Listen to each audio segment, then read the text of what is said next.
জিবরাইল আলাইহিস সালাম বলে, ইয়া রাসূলুল্লাহ, ইয়া হাবিবাল্লাহ, এই গ্রামগুলো কোন নবীর কবরের না, কোন ওলির কবরের না, তাহলে কিসের, কার কবর?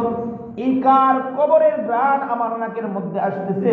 জিবরাইল বলেন, ইয়া রাসূলুল্লাহ, এই কবরের গ্রাণগুলো শুধুমাত্র এই কাছে থেকে না, আল্লাহ তাআলা 100 মাইল দূরে থেকে পর্যন্ত এই কবরের গ্রাণ তাদের নাকে পৌঁছে দেয়।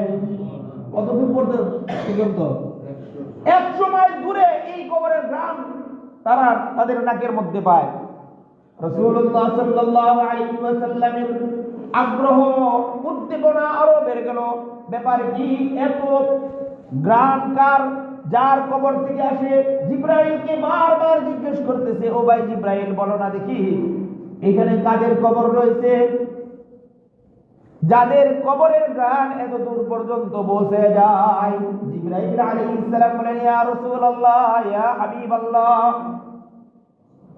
এখানে যাদের কবরের গ্রাণ আপনার নাকে যায় তারা আর কেউ না, তারা আর কেউ না, ফেরাউনের যে বাদী ছিল ওই বাদীর কবরের গ্রাণ আপনার নাকে পৌঁছায়। কার? একজন দাসী, তার কবরের গ্রাণ আপনার নাকে যায়।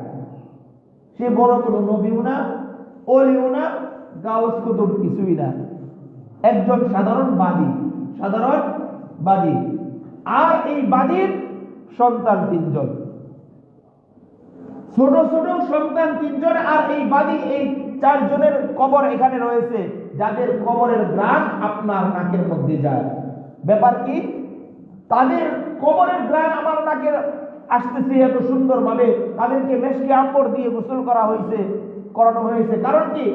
তো জিবরাইল বলতেছে, ইয়া রাসূলুল্লাহ, ইয়া হাবিবাল্লাহ, এই মহিলা, এই বাদী যখন আল্লাহ তাআলার প্রতি ঈমান আনছে, মুসা আলাইহিস সালাতু ওয়াস সালামের কথা বিশ্বাস করেছে, তো আল্লাহ রাব্বুল আলামিন তাকে কবুল করে নিয়েছেন। কবুল করে নেওয়ার পর এইটা যখন ফেরাউন জানতে পারলো, ফেরাউন জানার পরে তাদেরকে কঠিন শাস্তি দিল। শাস্তি কি ছিল? এইগুলো আগে অনেক আলোচনা করেছি, ওই বিস্তারিত আলোচনায় যাব না। তো এই শাস্তি কি ছিল? শাস্তি ছিল তাদেরকে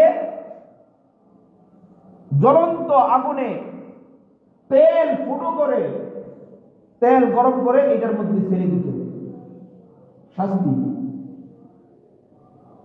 বলেন তো দেখি, টপ টপ করতেছে, টকবক গায়ে যে তেলগুলো, ফুটন্ত তেল, এই তেলের মধ্যে যদি ছেড়ে দেওয়া হয়, মানুষগুলো কি হয়?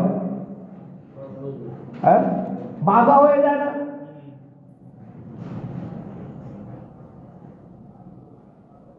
ফেরাউনের বাদীর সামনে বাধা তাকে বেঁধে রাখছে। ওই বাদীর সন্তানকে, আগে এক সন্তানকে তেলের মধ্যে ছাড়ছে, ছাড়ার পরে এই সন্তান তেলের মধ্যে কি এরকম পরে বেশি উঠছে। ফেরাউন বলতেছে, দেখো তোমার আরো 2টা সন্তান আছে, যদি তুমি আমার প্রতি ঈমান আনো, মুসার আল্লাহকে বাদ দাও, তাহলে তোমাকে তোমার 2 সন্তান সহ মুক্তি দেব। ওই যে সন্তানকে তেলের মধ্যে ফেলা হয়েছে, ওই সন্তান ওইখান থেকে ডাক দিয়ে বলে মাকে, মা, আমি তো জান্নাতে চলে যাইতেছি, আসো আমার পিছনে তাড়াতাড়ি। সুবহানাল্লাহ। কে বলে? কোন সন্তান বলে? যাকে আগে তেলে ছাড়া হয়েছে ওই সন্তান মাকে ডাক দিয়ে বলে, মা, ঘাবড়াইও না, আমি তো জান্নাতে চলে যাইতেছি, আমার সাথে চলে আসো। বাদী বলতেছে, আমি তো এটাই চাই। ফেরাউন যখন তার কথা বলে, না, আমি তোমার প্রতি ঈমান আনবো না, আমি এক আল্লাহকে মানি। 2য় সন্তানকে ছাড়লো, 3য় সন্তানকে ছাড়লো। অতঃপর এই বাদীকেও যখন ওই আগুনের মধ্যে ছেড়ে দেয়, 4 জনেই কি হয়ে যায়? বাধা হয়ে যায়। তো যখন বাধা হয়ে যায়, এদেরকে ফেলে দেওয়া হয়। আল্লাহ রাব্বুল আলামিন কুদরতিভাবে ফেরেশতার মাধ্যমে মেশকে আম্বর দিয়ে তাদেরকে গোসল করায় দেয়। সুবহানাল্লাহ। এবং ফেরেশতাদের মাধ্যমেই তাদেরকে দাফন করায়। এই গ্রাম 100 মাইল দূর পর্যন্ত পৌঁছে যায়, সুগ্রাম নাকের মধ্যে আসতে থাকে।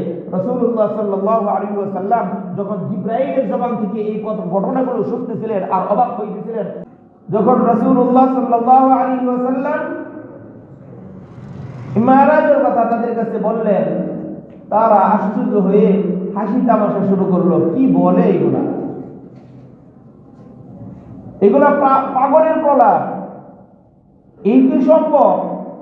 6 মাসের রাস্তা সে নাকি রাতে যাইয়া চলে আসছে আবার, এটা কি সম্ভব? কাফের যারা বিশ্বাসী না, যাদের ভিতরে ঈমান নাই, ঈমান থাকবে না, ওই রকম লোক এইটা নিয়ে প্রশ্ন করতেই পারে। কিন্তু যারা বিশ্বাসী ছিল, চিন্তা করেন তো দেখি তখনকার অবস্থা। তখন যারা ঈমানদার ছিল, যখন ঈমানদারের সামনে রাসূলুল্লাহ সাল্লাল্লাহু আলাইহি ওয়াসাল্লাম তার এই মেরাজের কথা বর্ণনা করলেন,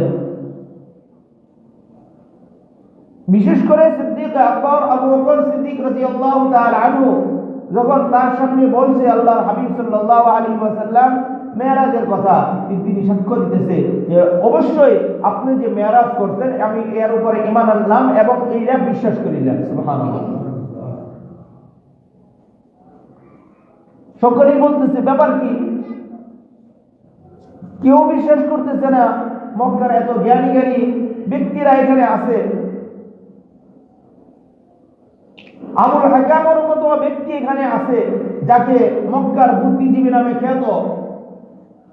আবুল হাকাম রে চিনেন আপনারা? কি বলেন? আবুল হাকাম কার নাম? আবু জাহেল। কথা বলুন। মক্কার মধ্যে আবুল হাকাম নামে একজনকেই চিনত, যাকে আমরা বলি কি? আবু জাহেল। আবুল হাকাম মানে কি? আবুল হাকাম মানে কি? বুদ্ধিজীবী, জ্ঞানের ভান্ডার যার ভিতরে, সব কিছুর সমাধান যার কাছে আসে, যে সুন্দরভাবে এটার সমাধান করে দেয়। তো এই আবুল হাকাম আবু জাহেল হইল কেন? যখন রাসূলুল্লাহ সাল্লাল্লাহু আলাইহি ওয়াসাল্লাম তাকে তাওহীদের দাওয়াত দিলেন, তাওহীদ গ্রহণ করলে না। তাওহীদ গ্রহণ না করার কারণে রাসূলুল্লাহ সাল্লাল্লাহু আলাইহি ওয়াসাল্লাম বলল, তোমার এই জ্ঞান কিসে কাজে আসলো যদি তুমি এই জ্ঞানের মাধ্যমে তোমার রবকে চিনতে পারলে না? তুমি তো আবুল হাকাম হওয়ার যোগ্য না, তুমি আবু জাহেল হওয়ার যোগ্য। আবু জাহেল মানে কি? মূর্খের বাপ, মূর্খ মানে বুদ্ধিহীন জ্ঞানহীন ব্যক্তিকে আবু জাহেল বলে। মক্কার কাফির মুশরিকরা ডাকতো তাকে বুদ্ধিজীবী, আর রাসূলুল্লাহ সাল্লাল্লাহু আলাইহি ওয়াসাল্লাম ঈমান না আনার কারণে তার উপরে দিলেন কি? কারণ তোমার এই যেই জ্ঞানে, যে বুদ্ধি, যে আকলে তুমি তোমার রবকে চিনতে পারো না, তাহলে তোমার এইটা তো কোনো বুদ্ধির জ্ঞান হইতে পারে না, ইলম হইতে পারে না, শিক্ষা হইতে পারে না। তো আবুল হাকাম সহ সবাই আবু বকরকে জিজ্ঞাসা করলো, ও আবু বকর, আমরা এখানে এত জ্ঞানী গুণী ব্যক্তিরা আছি, আমরা কেউ তো মুহাম্মদের এই মেরাজের কথা আমরা বিশ্বাস করলাম না, কারণ এটা হওয়া সম্ভব না, এটা বিশ্বাস করলাম না, তুমি বিশ্বাস করলে এর কারণ কি? দেখেন সিদ্দিক আকবর রাদিয়াল্লাহু তাআলা আনহু, আবু বকর সিদ্দিক রাদিয়াল্লাহু তাআলা আনহু এর উত্তর কি ছিল? একটু চিন্তা করেন।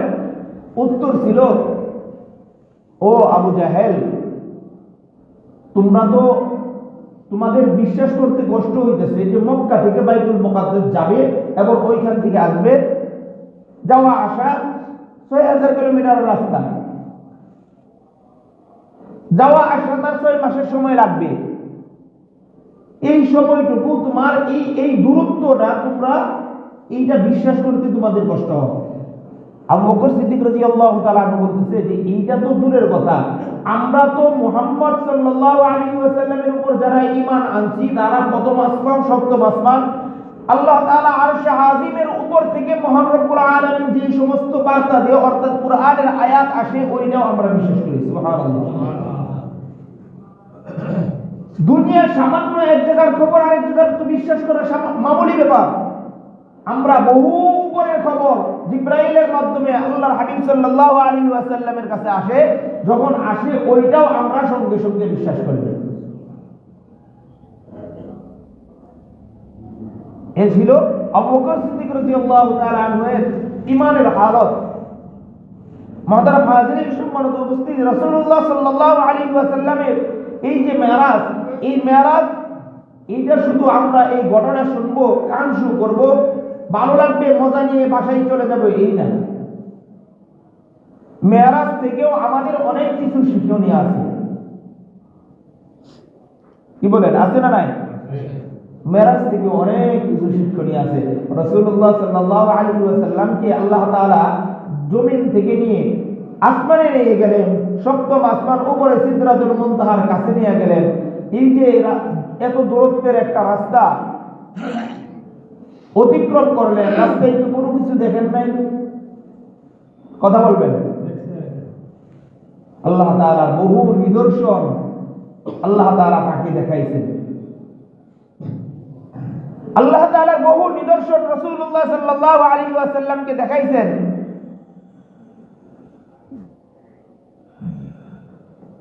আল্লাহর হাবিব সাল্লাল্লাহু আলাইহি ওয়াসাল্লাম যখন মেরাজে যায়, যাওয়ার পথে এক জায়গায় যখন অতিক্রম করার পূর্বে রাসূলুল্লাহ সাল্লাল্লাহু আলাইহি ওয়াসাল্লামের নাকের মধ্যে সুন্দর এত সুমিষ্ট ঘ্রাণ আসতেছে। তো জিব্রাইল তো সাথেই ছিল, জিব্রাইলকে জিজ্ঞেস করতেছে, ও ভাই জিব্রাইল, এখানে আসার পরে এই স্থানটার মধ্যে আমি নাকি ঘ্রাণ পাইতেছি, এই কারণ কি? এত সুন্দর ঘ্রাণ কোত্থেকে আসতেছে?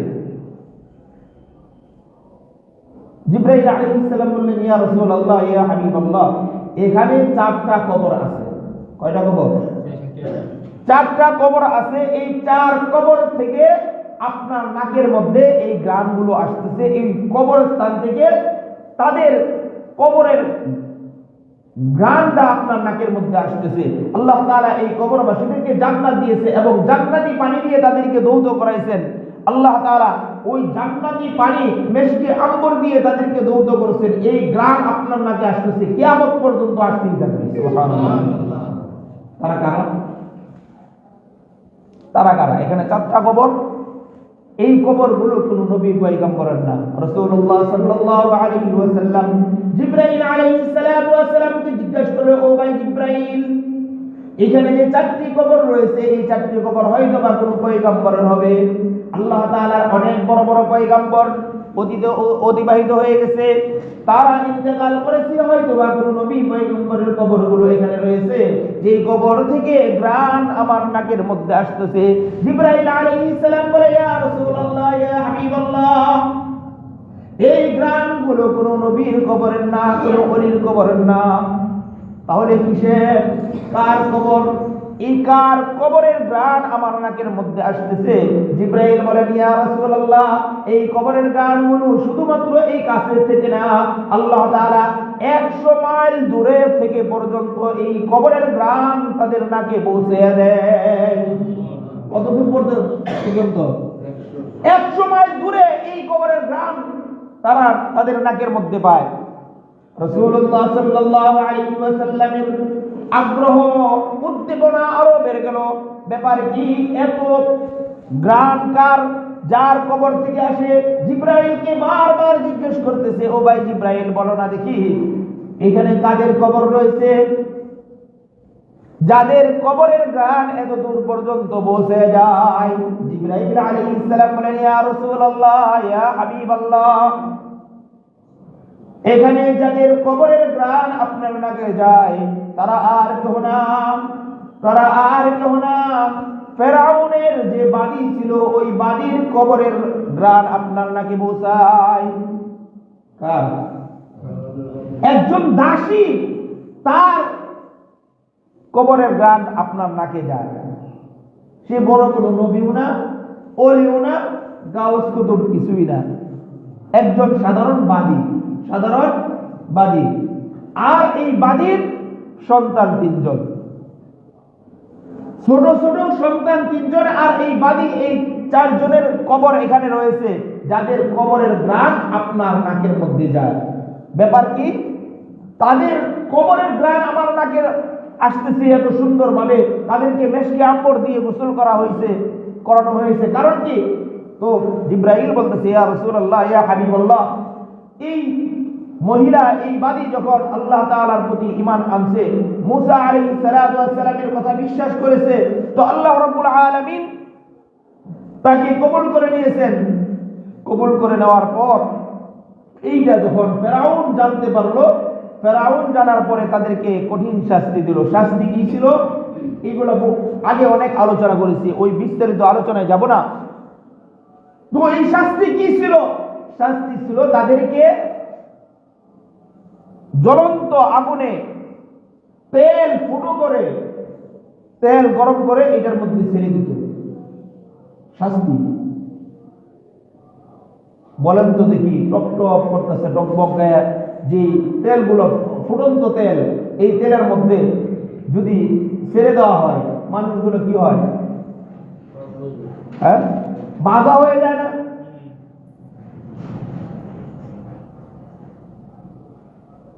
ফেরাউনের বাদীর সামনে বাধা তাকে বেঁধে রাখছে।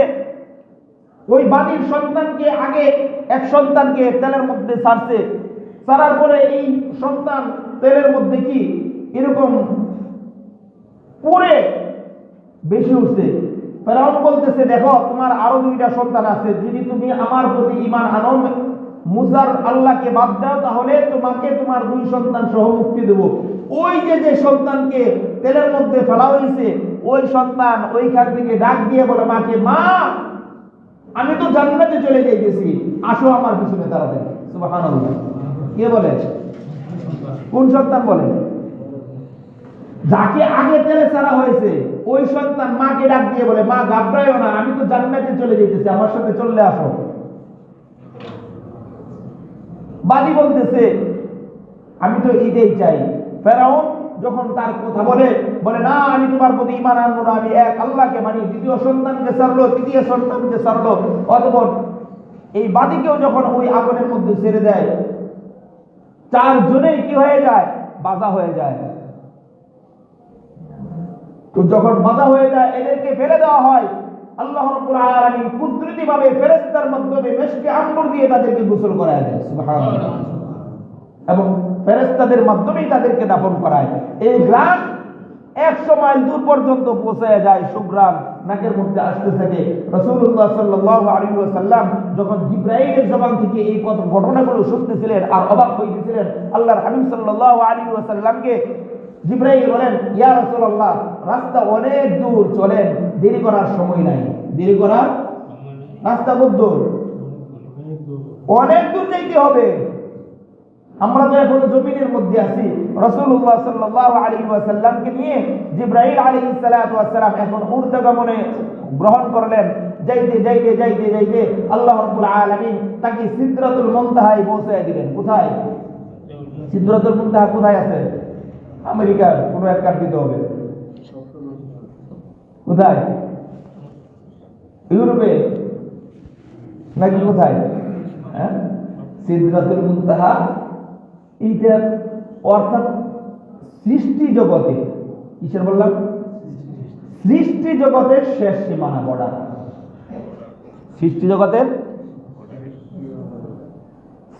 জগতের শেষ বর্ডার, এরপরে আর কিছু নাই।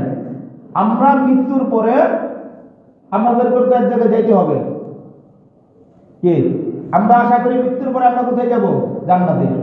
আশা করি কোথায় যাব? জান্নাতে যাব। তাহলে আমরা যে মৃত্যুর পরে জান্নাতে যাব, জান্নাতটাও ওইখানে, ওর উপরে নাই। কি হয় বুঝলাম? আল্লাহ রাব্বুল আলামিন কুরআন কারীমের মধ্যে এই আয়াতের মধ্যে বলেন, ওয়ালাকাদ রাআহু নাজলাতান উখরা ইনদা সিদরাতিল মুনতাহা ইনদাহা জান্নাতুল মাওয়া ইয ইয়াগশা সিদরাতা মা ইয়াগশা। আল্লাহর হাবিব সাল্লাল্লাহু আলাইহি ওয়াসাল্লাম কে জিবরাইল আলাইহিস সালাতু ওয়াস সালাম, ও বন্ধু, এর ভিতরে বহু ঘটনা আল্লাহ রাব্বুল আলামিন তার হাবিবের মাধ্যমে ঘটাইছেন। অতঃপর সিদরাতুল মুনতাহা পর্যন্ত পৌঁছানোর পর জিবরাইল আলাইহিস সালাতু ওয়াস সালাম আল্লাহর হাবিব সাল্লাল্লাহু আলাইহি ওয়াসাল্লাম কে বলেন, ইয়া রাসূলুল্লাহ, ইয়া হাবিবাল্লাহ, দুনিয়ার জগতের শেষ সীমানা হলো এই সিদরাতুল মুনতাহা। ইয়া রাসূলুল্লাহ, এরপর আর কোন সৃষ্টি বস্তু তারপরে যাইতে পারে না, লাস্ট বর্ডার, এই বর্ডার অতিক্রম করার ক্ষমতা আর কারো নাই। عند سدرة المنتهى عندها جنة المأوى রাসূলুল্লাহ সাল্লাল্লাহু আলাইহি ওয়াসাল্লাম বলেন, এই সিদরাতুল মুনতাহার পাশেই দেখলাম আমি জান্নাত দেখা যায়। কি দেখা যায়? সিদরাতুল মুনতাহার পাশেই জান্নাত। কোথায়? অর্থাৎ সৃষ্টি জগতের লাস্ট বর্ডার, ওইখানেই কি জান্নাত অবস্থিত। জান্নাত জমিনে না, প্রথম আসমানে, তৃতীয় আসমানে, চতুর্থ আসমানে, কোথাও না। সব সপ্তম আসমান পাড়ি দিয়ে তারপরে জান্নাত। কোথায়? সপ্তম আসমান পাড়ি দিয়ে তারপরে হলো জান্নাত। ওই জান্নাত রাসূলুল্লাহ সাল্লাল্লাহু আলাইহি ওয়াসাল্লাম জান্নাত গিয়ে দেখে আসছেন। জান্নাত কি আমাদের বাংলাদেশের মতো বড়? কি বলেন? পৃথিবীর মতো জান্নাত কতটুকু বড়? বিশাল। চিন্তা করা যায়, যদি এখন 800 কোটি মানুষ আছে, এখন বর্তমানে কি 800 কোটি মানুষ আছে, যদি আল্লাহ তাআলা এই 800 কোটি মানুষকেই জান্নাত দেয়, যাকে সর্বশেষ যে জান্নাত পাবে তাকেও এই দুনিয়ার মতো 10 দুনিয়ার পরিমাণ বড় তার জান্নাতটা থাকবে, তাহলে 800 কোটি মানুষকে জান্নাত দিলে কি পরিমাণ, কতটুকু জায়গা লাগবে? চিন্তা করা যায়? চিন্তা করা যায়? ভাবা যায়? চিন্তা করা যায় না। তো আল্লাহর হাবিব সাল্লাল্লাহু আলাইহি ওয়াসাল্লাম ওই জান্নাত, ওইখানে জান্নাতের ভিতরে প্রবেশ করলেন, জান্নাতের গেট অতিক্রম করে ভিতরে গেলেন, সব কিছু দেখলেন। জিবরাইল আলাইহিস সালাতু ওয়াস সালামের মাধ্যমে জিবরাইল আলাইহিস সালামকে জিজ্ঞেস করেন, ও জিবরাইল, এটা কি? জিবরাইল বলেন, এইটা অমুকের জান্নাত, আপনার অমুক সাহাবীর জান্নাত, এইটা অমুক সাহাবীর জান্নাত। এই সবগুলো দেখেছেন। এক পর্যায়ে জিবরাইল আলাইহিস সালাতু ওয়াস সালাম আল্লাহর হাবিব সাল্লাল্লাহু আলাইহি ওয়াসাল্লামকে বলেন, ইয়া রাসূলুল্লাহ, ইয়া হাবিবাল্লাহ, আমি আপনার কারণে, কার কারণে? আপনার সুবাদে আমি আজকে জান্নাত পরিদর্শন করলাম। সুবহানাল্লাহ, সুবহানাল্লাহ। কার মাধ্যমে? আপনার মাধ্যমে আমি আজকে জান্নাতটাকে পরিদর্শন করলাম। এর আগে আমি জান্নাত পরিদর্শন করার সৌভাগ্য পাই, কিসের জন্য পাই নাই? জিবরাইল আলাইহিস সালাতু ওয়াস সালাম আল্লাহ তাআলার কাছে জিজ্ঞেস করলেন, ও আল্লাহ, দুনিয়াতে তুমি জান্নাত এবং জাহান্নাম বানাইতেছো, আল্লাহ তাআলা তুমি তো দুনিয়াতে মানব জাতি প্রেরণ করতেছো, ও রব্বুল আলামিন, আমি দেখতে চাই মানব জাতি যদি তারা নেক কাজ করে তাদেরকে কি পরিমাণ জান্নাত দেওয়া হবে, এবং তারা গুনাহ করলে তাদেরকে কি পরিমাণ জাহান্নাম দেওয়া হবে, শাস্তি দেওয়া হবে। আল্লাহ রব্বুল আলামিন জিবরাইল আলাইহিস সালাতু ওয়াস সালামকে বললেন, ও জিবরাইল, যাও, যায়া তুমি একবার জান্নাতটাকে দেখে আসো। জিবরাইল আলাইহিস সালাতু ওয়াস সালাম গেলেন, যাওয়া শুরু করলেন। যাইতে যাইতে যাইতে যাইতে জিবরাইল আলাইহিস সালাতু ওয়াস সালাম 500 বছর একটানা চললেন। কয়দিন? কে চললেন? জিবরাইল আলাইহিস সালাম 500 বছর কতটুকু রাস্তা অতিক্রম করে? কতটুকু রাস্তা অতিক্রম করে ভাবতেও পারবেন না। আল্লাহ তাআলা ওই আসমান থেকে জিবরাইল আলাইহিস সালাতু ওয়াস সালামকে বলেন, ও জিবরাইল, যাও, জমিনে যাও, আমার হাবিবকে এই সংবাদটা দিয়ে আসো। জিবরাইল আলাইহিস সালাম আসতে কয়দিন লাগে? উপর থেকে নিচে আসতে তার কতদিন লাগে? মুহূর্তের মধ্যে চলে আসে, মুহূর্তের মধ্যে চলে আসে, সময় লাগে না। তো জিবরাইল আলাইহিস সালাতু ওয়াস সালাম জান্নাত দেখতে বের হয়েছে। জান্নাত যাইতে যাইতে 500 বছর যখন অতিক্রম করেছে, জিবরাইলের ডানা একে একে 600 ডানা রয়েছে। এই 600 ডানা পরিপূর্ণ সমস্ত ডানাগুলো ব্যবহার করেছে। ব্যবহার করার পর এক পর্যায়ে জিবরাইল আলাইহিস সালাতু ওয়াস সালাম ক্লান্ত হয়ে পড়লেন। ক্লান্ত হয়ে মালিককে বললেন, ও মালিক, তোমার জান্নাত আর যাইতে কতটুকু? আল্লাহ তাআলা বললেন, জিবরাইল, সামনে যাও, আর অল্প জায়গা বাকি আছে। জিবরাইল আলাইহিস সালাম আবার যাওয়া শুরু করলেন, আবার 500 বছর রাস্তা অতিক্রম করলেন। 500 বছর রাস্তা অতিক্রম করার পর জান্নাতের প্রধান যে ফটক রয়েছে, এই ফটকের দ্বারের কাছে চলে আসছে। কোথায়? জান্নাতের যে প্রধান যে ফটক, এই প্রধান ফটকের কাছে জিবরাইল আলাইহিস সালাম আসছে। আল্লাহ তাআলাকে বলেন, ও আল্লাহ, আমি তো জান্নাতের কাছে চলে আসছি, রব্বুল আলামিন জান্নাতের ভিতরে যাওয়ার অনুমতি দাও। প্রধান ফটক যখন খোলার পরে জিবরাইল আলাইহিস সালাতু ওয়াস সালাম আবার যাইতে আরো 500 বছর গেলেন। এই 500 বছর অতিক্রম করার পর জিবরাইল আলাইহিস সালাতু ওয়াস সালাম আবার হাঁপিয়ে পড়লেন, আল্লাহকে ডাক দিয়ে জিজ্ঞেস করতেছে, ও আল্লাহ, আমি তো জান্নাতের প্রধান ফটক ঢুকলাম, এখনো জান্নাতের কোনো নাজ নিয়ামত কোনো কিছুই আমার চোখে পড়তেছে না মালিক, তোমার জান্নাত আর কতটুক দূরে বাকি আছে? জান্নাত আর কত দূর বাকি আছে? আল্লাহ তাআলা বলেন, জিবরাইল যাও, সামনে আর অল্প জায়গা বাকি আছে। জিবরাইল বলতেছে, ও আল্লাহ, আমি আর পারলাম না, আমি আস্তে আস্তে ১৫০০ বছরের রাস্তা অতিক্রম করছি, এখনো আমি জান্নাতের প্রধান ফটক পাড়ি দিয়েছি মাত্র।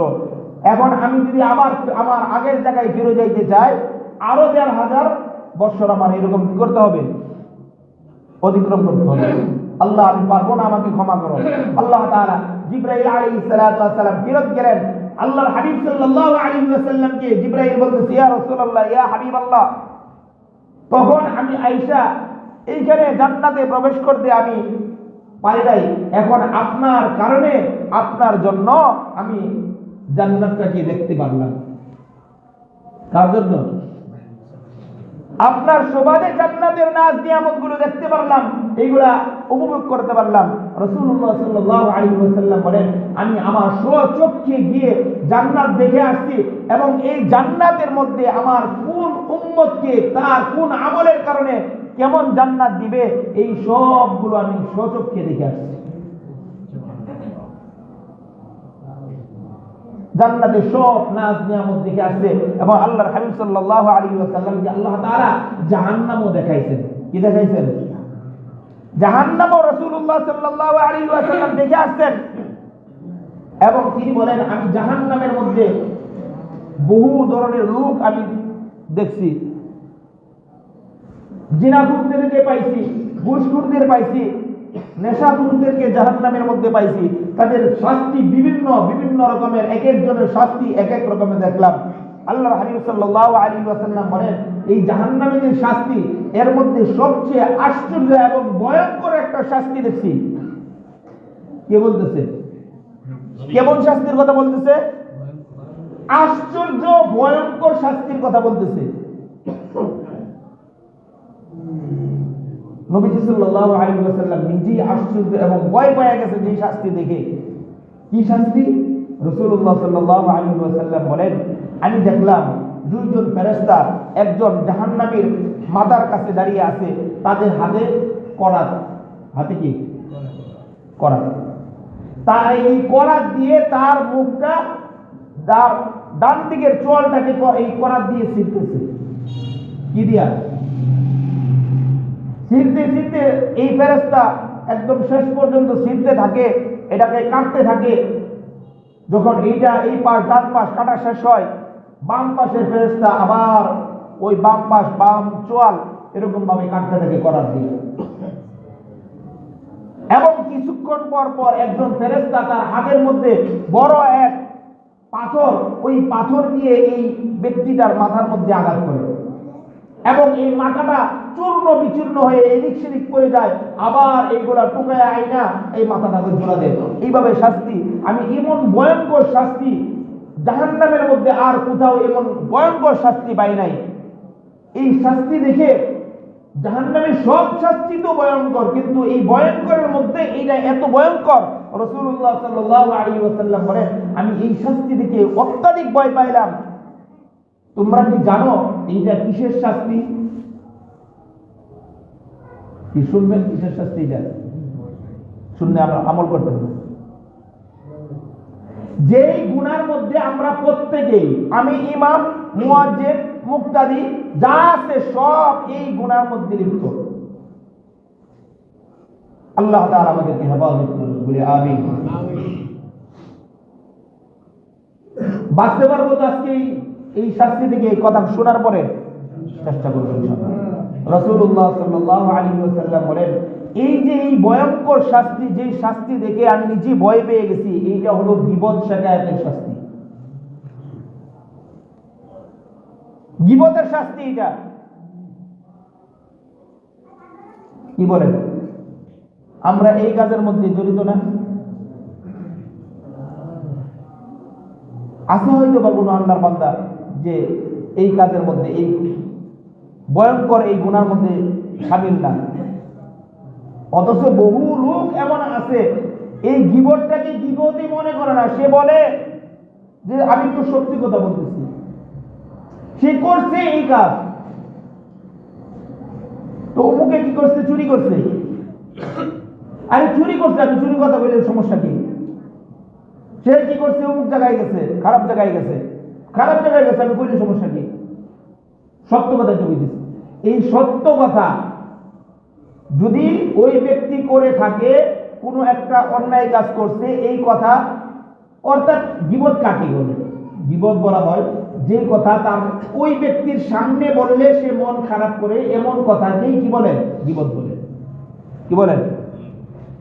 যে গীবত করছে, তার যে অন্যায় করছে তার সামনে যদি আপনি ওই কথাটা বলেন, বলার পরে সে কি রাগ হবে নাকি খুশি হবে? রাগ হবে। স্বাভাবিকভাবে এই কথাটা তার সামনে বললে কি হবে? রাগ হবে। যেই কথায় সে কি হয়? তার মন খারাপ হয়, মনে ব্যথা পায়, এমন কথাটাকেই কি বলে? গীবত বলে। এটা তার সামনে না বলে আপনি অগোচরে বললেন, সামনে না বলে। সত্য বলা, সত্য বললে আপনি গীবত করতেছেন। আর এই গীবতের শাস্তি হলো এই রাসূলুল্লাহ সাল্লাল্লাহু আলাইহি ওয়াসাল্লাম ভয়ঙ্কর শাস্তি দিয়ে আসছে। চার দোকানে বৈশা, বিভিন্ন আড্ডায় বৈশা, ঘরে বৈশা, অমুকের সাথে এইভাবে বৈশা দাঁড়ায়া আমরা অহর অহর অহর অহর এরকম গীবতের মধ্যে লিপ্ত। আরে ভাই, আগে নিজে বাঁচি। কু আনফুসাকুম, আগে নিজে বাঁচো। আপনি যে ওই ব্যক্তিটার গীবত করতেছেন, সে যত খারাপই করুক, ওই খারাপ, সে খারাপ কথা, আপনি তাকে যদি সংশোধন করার ইচ্ছা থাকে তাকে যা বলেন, সরাসরি তাকে বলেন তুমি এই কাজগুলো করছো, এগুলো করো না, তুমি সংশোধন হয়ে যাও। কিন্তু তার ব্যাপারে বিভিন্ন আড্ডার মধ্যে যে আপনি এই কথাগুলো বলতেছেন, ঘটনা করতেছেন, তাহলে এর মাধ্যমে আপনি কি করতেছেন? আপনার নিজের জাহান্নাম, আপনি নিজে জাহান্নামের শাস্তি আপনি নিজে ঠিকানা বানায় নিতেছেন। আল্লাহ রাব্বুল আলামিন এই গীবত শিকায়াতের মতো ভয়ঙ্কর শাস্তি থেকে আল্লাহ তাআলা আমাদের সকলকে হেফাজত করুক বলে আমিন। মুহতারাম হাজিরিন, রাসূলুল্লাহ সাল্লাল্লাহু আলাইহি ওয়াসাল্লাম এই মেরাজের মধ্যে জাহান্নামের আরো ভয়ঙ্কর শাস্তিগুলো দেখে আসছে। এই মেরাজ থেকে আমাদের শিক্ষণীয় কি কি শিক্ষণীয় আছে, ইনশাআল্লাহ আগামী জুমায় আমরা মেরাজের শিক্ষাগুলো নিয়ে আলোচনা করব। আল্লাহ রাব্বুল আলামিন আমাদের সকলকে এতক্ষণ পর্যন্ত যে আলোচনা করলাম, আল্লাহ তাআলা সর্বপ্রথম আমাকে এবং আমার যে সমস্ত ভাইয়েরা শুনেছে, আল্লাহ তাআলা তাদেরকে এই কথাগুলোর উপর আমল করার তৌফিক দান করুক। এবং আল্লাহ তাআলা রাসূলুল্লাহ সাল্লাল্লাহু আলাইহি ওয়াসাল্লাম জান্নাতে যে সমস্ত নাজ নিয়ামত, যে সমস্ত কিছু আল্লাহ হাবিব সাল্লাল্লাহু আলাইহি ওয়াসাল্লাম জান্নাত দেখে আসেন, আল্লাহ তাআলা আমাদেরকেও ওই জান্নাতের বাগী বানাক, সকলে বলে আমিন। এবং জাহান্নাম থেকে আল্লাহ তাআলা আমাদেরকে হেফাজত করুক বলে আমিন।